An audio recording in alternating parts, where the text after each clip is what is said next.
Hello guys, magandang gabi sa atin lahat.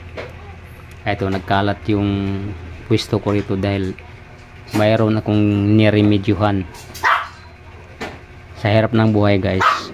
Kaya na matuto tayo magremedyo kung pwede. Kanina mayroon din akong video na gumawa ko ng pandakot.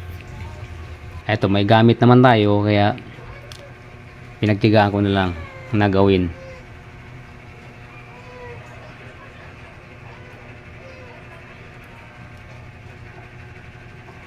Ito yung sinasabi ko na niremedyohan ko. Itong tabo na to ay nabasag. Magkano bang tabo ngayon? Wala na akong idea dahil matagal na rin naman itong tabo na to.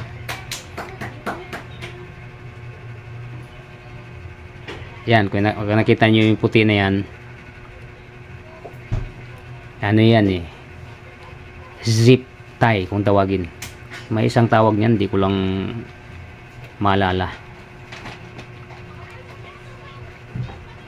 May isang tawag dyan, yung pang ano na yan, pang lock na yan. Yan, may tatlo rito sa bandang kamay ko kasi nabiyak nga yan. May tatlo rin to sa kabilang side, nabiyak din yan, halos madiretso. Tingin ko itong tatlo rito sa bandang kaliwa ay sapat na, at dito naman tatlo.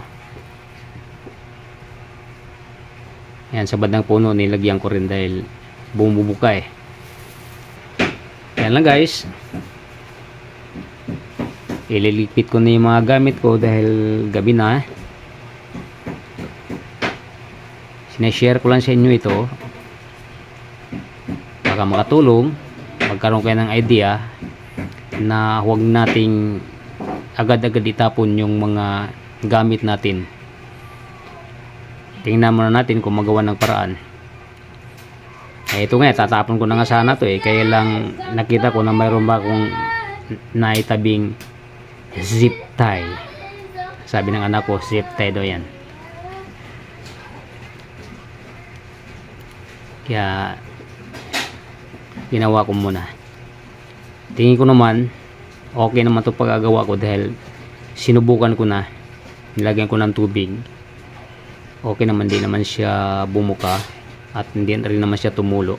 May counting tulo kasi siyempre may biyak na nga yan. Maraming salamat sa pagsama sa akin guys dito sa ginagawa ko. Mag-ingat lang pong lahat. God bless us all. Sana tumila na yung ulan para makapaghanap buhay na tayo.